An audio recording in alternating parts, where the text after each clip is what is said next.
Olá, alunos! Como vocês estão? Tudo bem com vocês? Sou a professora Maria do Carmo. Nesse momento, estarei trabalhando com vocês a continuação do nosso capítulo 19, Decomposição da Luz Branca.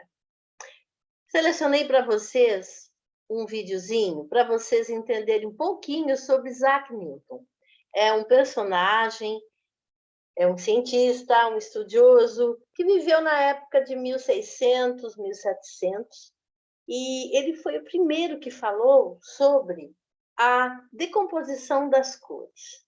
Então, quando falamos em arco-íris, temos que citar Isaac Newton, porque ele fez esse primeiro experimento aqui, aonde ele percebe que a luz branca, ela se decompõe em todas as cores do arco-íris.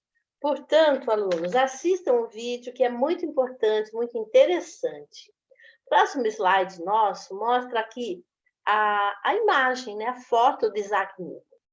Bom, vamos falar para vocês da decomposição da luz branca.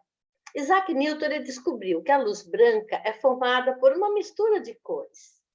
Esse conjunto de pelo menos 7 cores, como a violeta, anil, azul, verde, amarelo, laranja, vermelho. E ele recebe o nome de espectro eletromagnético, que é visível à luz solar. Então, a decomposição da luz em cores chama-se dispersão e pode ser obtida através da passagem da luz por um prisma de vidro. Aqui nós temos um prisma de vidro por onde a luz vai passar e vai se decompor. Isaac Newton ele fez esse experimento em um quarto escuro. Ele tinha apenas um buraquinho por onde passava um raio de luz do sol. Esse raio de luz do sol incidia sobre esse prisma e se decompunha, né? Ela se dispersava em várias cores. Aqui nós temos as 7. Para provar sua teoria, Newton criou um disco, que depois recebeu o nome de disco de Newton. Então, consiste em desenhar, né, em uma circunferência branca as 7 cores. Vamos mostrar para você como que é feito aqui, aluno. Então, na sala de aula, a gente costuma pedir para o aluno desenhar uma circunferência e dividir aqueles 360 graus em 7 partes. E ele vai pintar uma a uma, de acordo com as 7 cores. Coloca essa circunferência dentro de um lápis e gira rapidamente. E qual é a nossa percepção? Nós vamos perceber o branco, que é resultante da soma de cores diferentes. Então, falando de cores diferentes, existe aqui também uma explicação para vocês, ela é um tanto complexa, meio difícil de se entender. Mas vamos partir do seguinte princípio. As cores, elas têm frequência. Os raios das cores, elas têm comprimentos de ondas diferentes uma da outra. Então, se um ambiente você estiver iluminando o ambiente de cor, com uma luz de cor vermelha, os objetos vão emitir, vão refletir aquela luz, a luz vermelha. Se você no seu ambiente tiver uma luz branca, os objetos vão refletir a luz branca. Se você for em um ambiente onde existe luz verde, os objetos cuja luz verde incide sobre eles irão refletir a luz verde, tá? Mas vamos tentar entender um pouquinho esses desenhos aqui e a cor dos objetos. Então, os objetos refletem uma parte da luz que os atinge. E essa luz é a nossa lâmpada, tá? É a lâmpada que você coloca naquele ambiente. Suas cores dependem, olha lá, da frequência da luz refletida. Por exemplo, o objeto é azul, se reflete a luz com frequência azul. Mas e absorve as outras cores que compõem a luz branca? Porque essa luz azul é apenas uma das 7. E as outras? Para onde vão? Então, se um objeto absorve todas as cores, o vemos como preto. E se reflete todas as cores, o vemos como branco.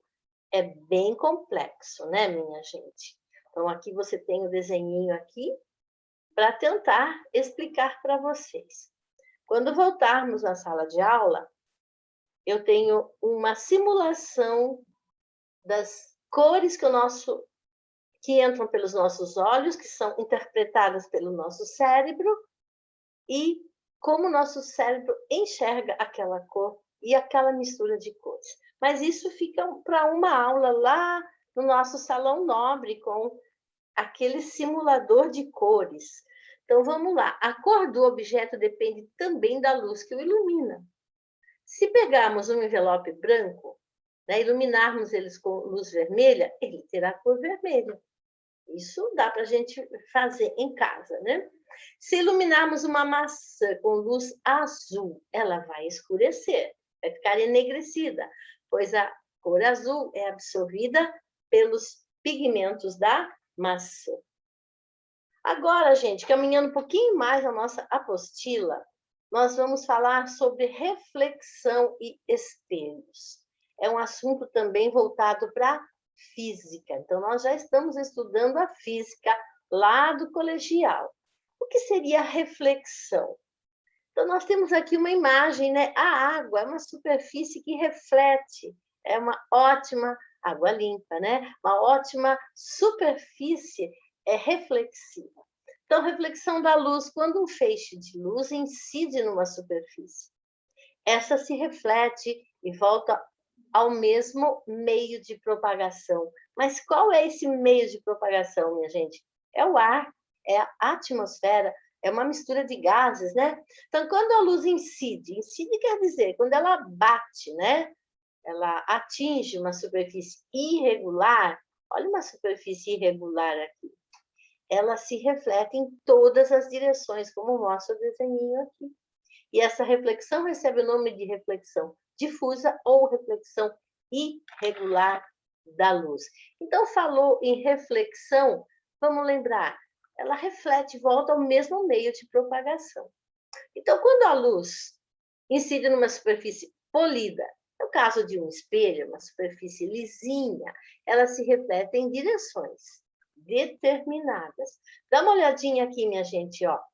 Incidiu sobre o espelho, ela se propaga em linha reta. E vejam que existe um ângulo aqui. Lembram lá da matemática?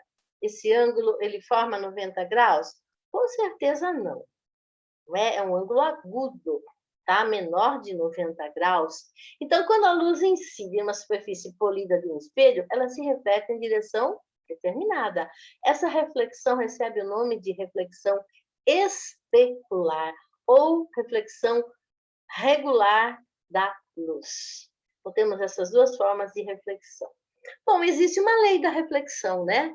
Na reflexão especular, o ângulo de incidência é sempre igual ao ângulo de reflexão. Olha aqui, ó. Ângulo de incidência é igual ao ângulo de reflexão.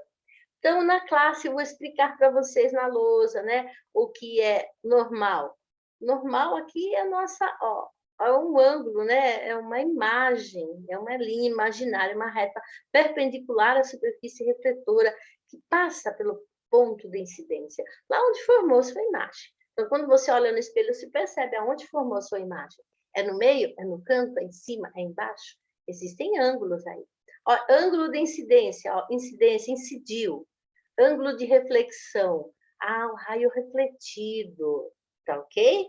Então, devagar na classe, vocês vão melhorando esses conceitos. Bom, vamos falar para vocês, então, de espelhos. Aqui nós temos dois espelhinhos bonitinhos, né? Que são superfícies lisas, polidas, em que há reflexão regular da luz.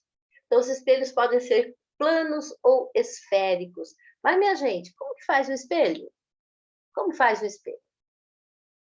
Pegamos aí um vidro, o que coloca nesse vidro para que a imagem se forme, que essa imagem seja refletida para nós.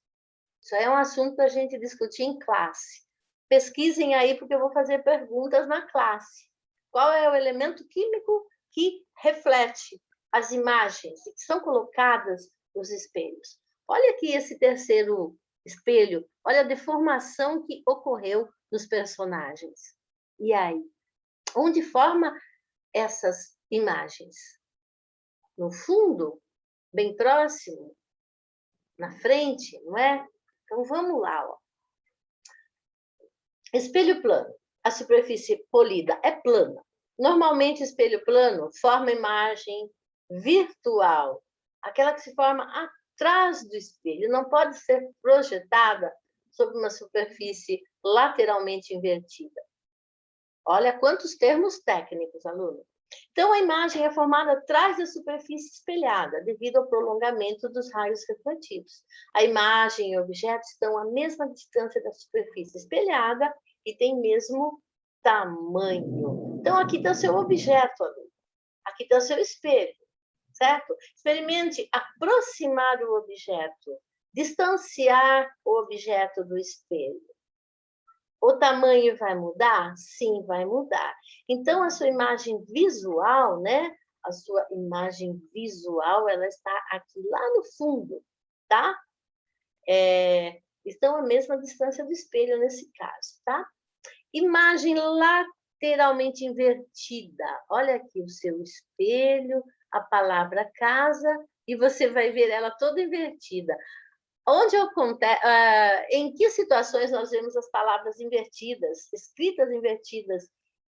É na ambulância. Então, quando nós estamos de carro, a gente vê no retrovisor escrito ambulância de maneira correta, mas olhando com os olhos sem o espelho, você vai ver que a palavra ela foi escrita de maneira invertida. Existe um porquê nisso? Sim, existe. Disso falaremos em sala de aula, né?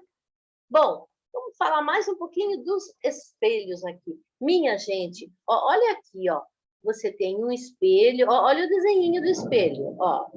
Espelho, ó o desenhinho do espelho, tá? Então, nós temos espelhos esféricos. Lá atrás, nós vimos espelhos lisos, né? Esses são esféricos. A superfície espelhada é uma parte da esfera, certo? Então, nós temos côncavo quando a superfície espelhada é interna, tá? Côncavo, vamos lembrar da nossa concha de pegar sopa, da nossa colher que tomamos aí um caldinho com a nossa colher. Quando você olha dentro da colher, você tem aí o quê? Uma superfície côncava, tá? Então, as imagens formadas podem ser diretas, invertidas e maiores. Podem ser menores ou igual em relação aos objetos, tá?